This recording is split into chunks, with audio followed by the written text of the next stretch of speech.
The local time is 3:53 p.m. Please keep your seat until the plane comes to a complete stop and take care of yourself.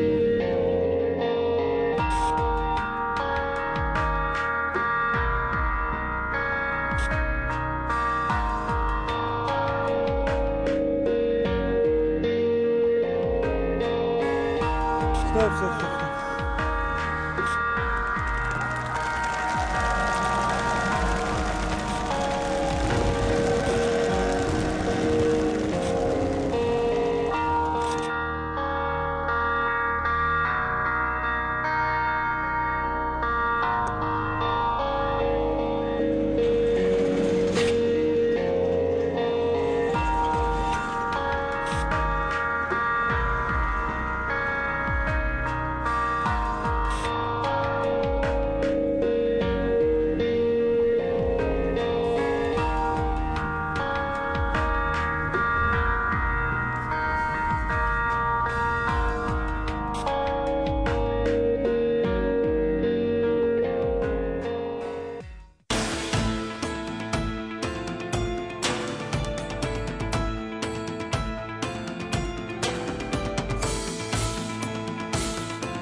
Pyongyang, the last socialist paradise on earth.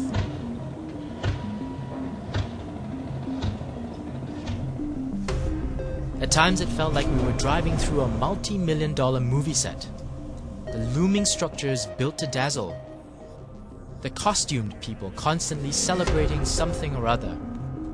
We had stepped into a grandiose fairy tale world built within the bubble of a personality cult. Our 10-day tour was orchestrated to the finest precision. Our phones were confiscated, and before we set off each time, we were checked, scanned, and searched. We had a government minder who called himself our guide. He was in charge of making sure we fell in line and that our journalist instincts wouldn't get the better of us. The government took pains to show us a thriving economy, the modern socialist miracle it wants the world to see. We were taken to this sprawling model fruit farm, 20 minutes drive outside of Pyongyang, with rows of neatly arranged apple trees. Strangely, only a dozen workers were on shift in the 1,000-hectare orchard, tending mostly to empty branches. 평양 시민뿐 아니라 우리 온 나라 사람들이 우리나라 사람들이 다 이렇게 신선하고 맛 좋은 사과를 사철 공급하게끔 이렇게 장군님 배려를 돌려주셨단 말입니다. 그래서 우리는 이 배려 사랑과 배려에 보답하기 위해서 정말 이거 일하는 데서 막 성수가 난단 말입니다. 그래서 뭐 일하면서도 이렇게 우리가 일엔만짝 이렇게 돈도 많이 타고 식량도 많이 타더라니까. An ultra-modern fruit processing plant was next, so cutting-edge that it puts many a developed country to shame. Efficient workers in decontaminated rooms, gleaming machines that churn out thousands of cartons of apple juice. Our guide told us they even make apple lotion and apple shampoo. 그렇습니다. 이제는 경제강국 건설인데 올해 지금 현재 인민 생활이 올해가 인민 생활이었는데 실제 인민들이 생활이 얼마나 눈이 높아지는지 좀 모릅니다. 지금 현재 기사수님들 눈으로 다 보고 이제 아실 겁니다. 이제. What we saw was quite different. Barely 20 minutes by train out of Pyongyang, and the landscape transformed into the gritty countryside. Old and young toiling with their bare hands in open fields. But we are never allowed to stop and talk to them. Straying from the plan is strictly forbidden.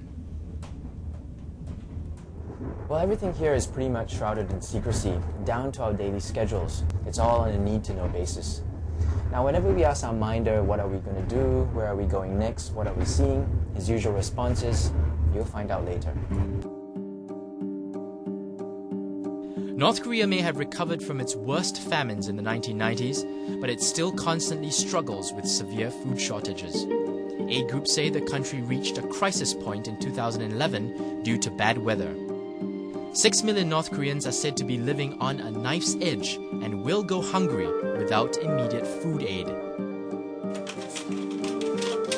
This is a scenario that Kim Eun-san knows too well.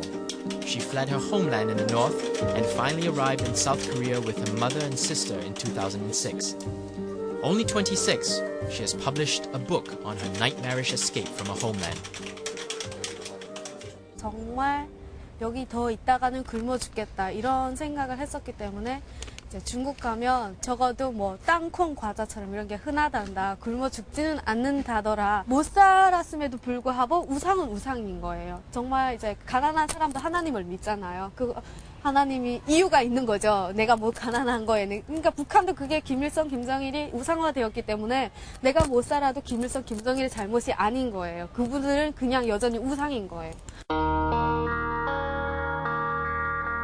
No matter the suffering, the powerful state propaganda machine has ensured that North Korea's leaders are exalted beyond reproach.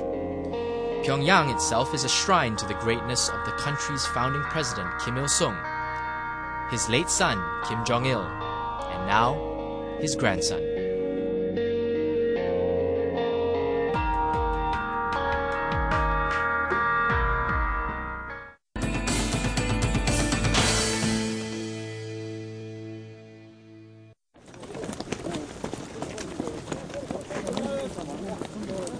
Stop. Such chaos is almost never seen in a country that prides itself in clockwork precision planning. Now I'm going to ask you to turn back. Not entirely sure why. But again, everybody's running once again. Only it's never quite handled curious foreign journalists who didn't appreciate not knowing where they were being taken. Oh, God. In keeping with the secrecy of the trip, we were only told this was by far the most important event. My minder had repeatedly told me to behave and wear clean clothes. Everyone was rushing for a good camera spot to film something truly epic. But where? But what? We didn't know. The suspense grew thicker, with thousands of very important people arriving. Pyongyang had once again rolled out its costume stars to dazzle its audience with another awe-inspiring spectacle. Finally, the curtains were raised and the show began.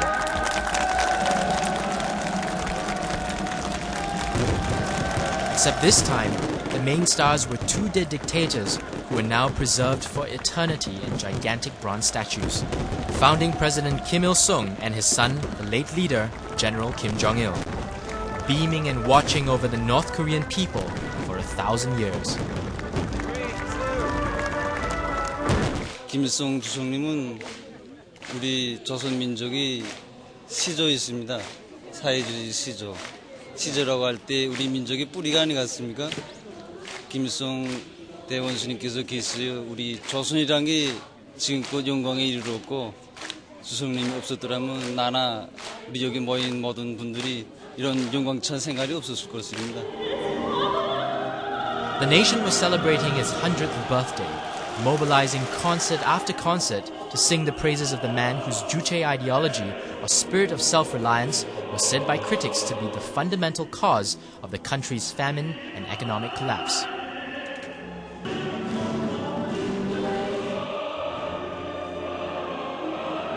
But when Kim Il-sung died in 1994, he was worshipped like a god. Myths abounded of cranes descending from heaven to receive him, of swallows bowing their heads in respect. His son Kim Jong-il's death in 2011 was no different. The nation was in a trance-like state, with millions weeping hysterically for days.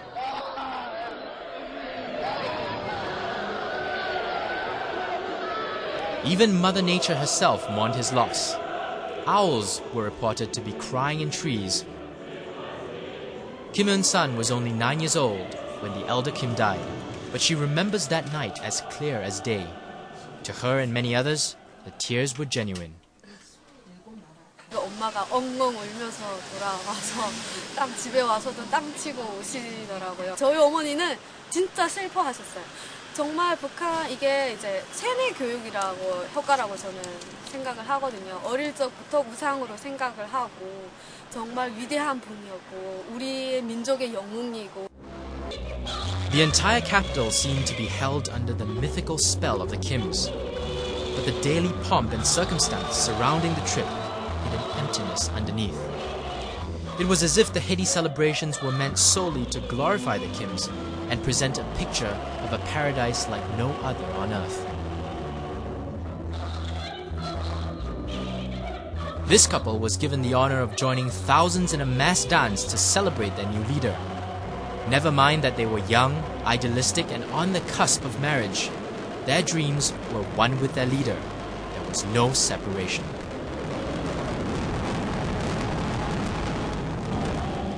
우리들의 꿈은 오직 한 가지입니다. 경의하는 김정은 동지의 안녕과 건강을 바라며 그의 위협을 충실하게 받드는 것이 우리의 꿈이고 이상입니다. The tour continues, and now we're taken to another jewel in Pyongyang's crown, the training ground for its future leaders. Well, this here you see behind me is Ilsung University, the country's premier institution, which boasts of having trained the best and the brightest, including past presidents. But to walk along these haloed halls, it often helps if you come from a good background and a politically correct family. Even amongst the top minds in the country, there is unquestioning allegiance towards their leaders. We were told the internet was down in this state-of-the-art computer lab, but the students were all still there, conscientiously reading the great works of Kim Il-sung.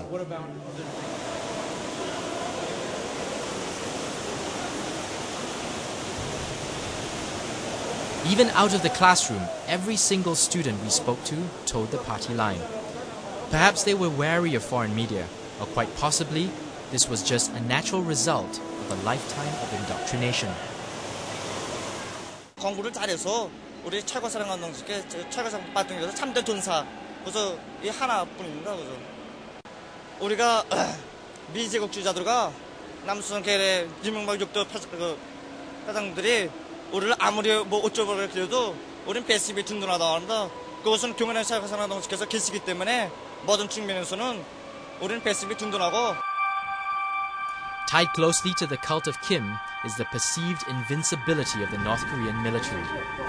We were invited to witness a historic rocket launch, a showcase of its military muscle.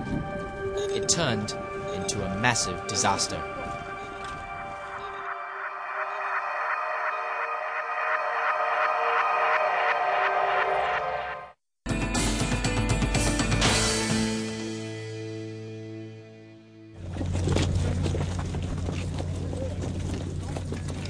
The big day. We were taken to Tongchang-ri, 5 hours by train north of Pyongyang, for a first-hand look at a controversial rocket North Korea was preparing to launch. The world had condemned the move and threatened further sanctions, but Pyongyang wasn't relenting. It insisted the rocket launch was not a military test, but a means to put a weather satellite in space. 남의 나라의 자주권을 건드린 데 대해서는 용서치 않습니다. 우리가 일본이나 남조선이 위성 쏘는 데서는 가만히 있는데 그 사람들은 왜 우리한테 복잡하게 깁니까? By showing the rocket to us, Pyongyang hoped to allay suspicions that this was a ballistic missile test in disguise. The rest of the world didn't buy it. The Unha-3 rocket could in theory fly over 6,000 kilometers as far as Alaska. The world was alarmed. Many in the international community fears that this rocket launch could eventually pave the way for North Korea to have intercontinental ballistic missile technology capable of launching warheads to places as far as the United States. But North Korea says this is only a satellite launch and one of many to come. No one told us exactly when the rocket was launching. We were simply bussed from one top-secret facility to the next. This installation was at the very heart of the rocket launch, the nerve center, mission control. A dozen engineers here would monitor the rocket's flight path on a giant screen. It was true, never before had North Korea given journalists such unparalleled access to military facilities. But our delight was short-lived. site when the launch happened? On April 13th, the day when the rest of the world was in a frenzy, it was a perfect calm in Pyongyang. North Korea's rocket launch had failed, but we were kept in the dark. The entire foreign press corps scooped on the biggest story we had come to cover. Well, about 150 journalists have been holed up in this press room for the past 5 hours.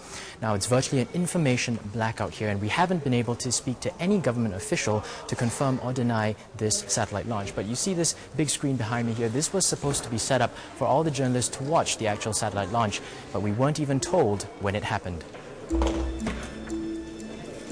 Instead, everyone was scrambling to get information from colleagues outside of North Korea, who already knew from intelligence reports that the failed rocket had crashed into the sea minutes after its launch. Our government minders didn't say a word to us. After all that hype, it was as if the whole event never even happened. Instead, we were taken to see the biggest military show North Korea had had in decades. A birthday present for its founder, Kim Il-sung, to show the world that his country was to be feared.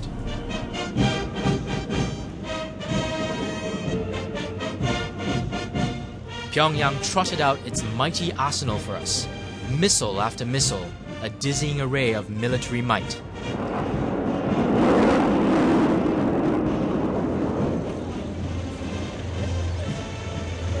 Over a quarter of the country's annual GDP is spent on defense alone, making North Korea the most militarized nation in the world today. The entire country is practically one huge reserve force, and most parents dream that their children will join the military when they grow up.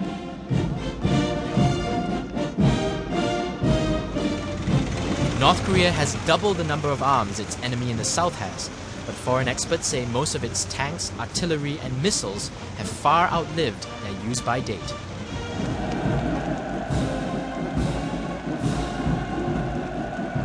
Barely 200 meters from where we were standing, we came face to face with the new heir to the enigmatic kingdom of 24 million. Kim Jong-un, the grandson of the founding president, made his maiden public speech that day. Relaxed and confident, it seemed that his grip on power had already become absolute. Just a quick scan of the 50,000 strong crowd in this stadium. You can see that over half of the people here are from the military. Evidence, of course, of North Korea's Songun, or military-first policy.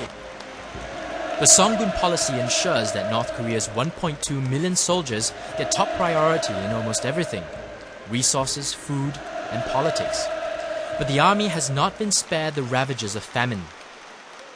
Widespread malnutrition has forced it to reduce its height restriction. Some new conscripts are barely 1.5 meters tall. Even then, many believe their army is the most powerful military force on earth, the pinnacle of North Korean pride. 미국의 군사력은 군사기술적으로는 좀 발전됐는지는 모르겠지만 앞으로 전쟁을 하면 우리한테 100번 다 패할 겁니다.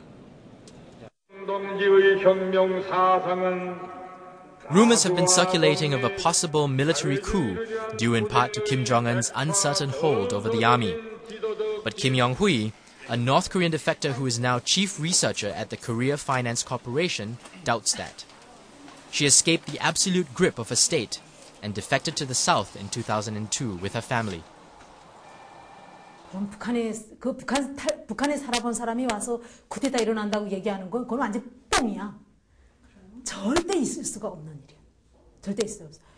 그런 게 이렇게 자유민주주의 사회에서나, 그러니까 뭐라고 뭔가 그래도 개방적이어야지 뭔가 이루어지지. 북한처럼 그렇게 통제가 강한 나라에서는 있을 수가 없어요.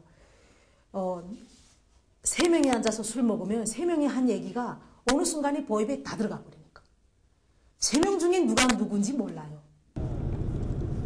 Over the 10 days, we were taken to top secret facilities and military installations, but there was one secret North Korea guarded above all: its people.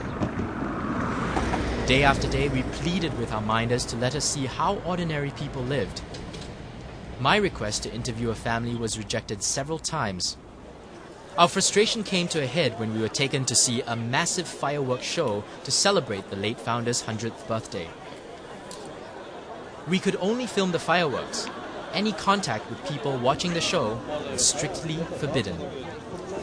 The minders, acting under their superiors' orders, stopped all the foreign journalists from filming them, and a small confrontation took place.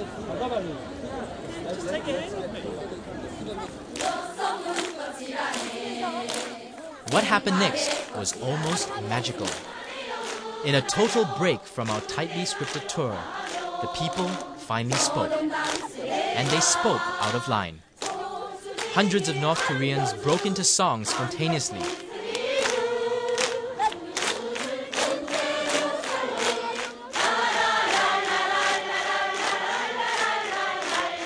Our minders were caught off guard. We were delighted. They didn't just sing political songs, but songs about life, about love, and about hope. This was the first true glimpse of real life we had in our 10-day tour. It was almost like a parting gift to us, to assure us that behind the propaganda and scripted answers, they had hopes and dreams just like people everywhere.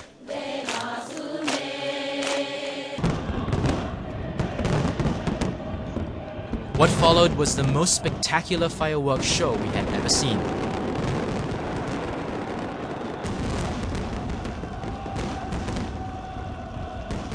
An almost hour-long pyrotechnic spectacle meant to inspire and bring glory to the Kims. We couldn't help but wonder how much money the nation, which still struggles to feed its people, spent on the week-long celebrations. Just how much of morale building should really come at the expense of basic physical needs. We were later told that Kim Jong-un himself choreographed the entire show and personally chose every single firework that was set off. Such was the talent of the new leader, at least in the eyes of his people.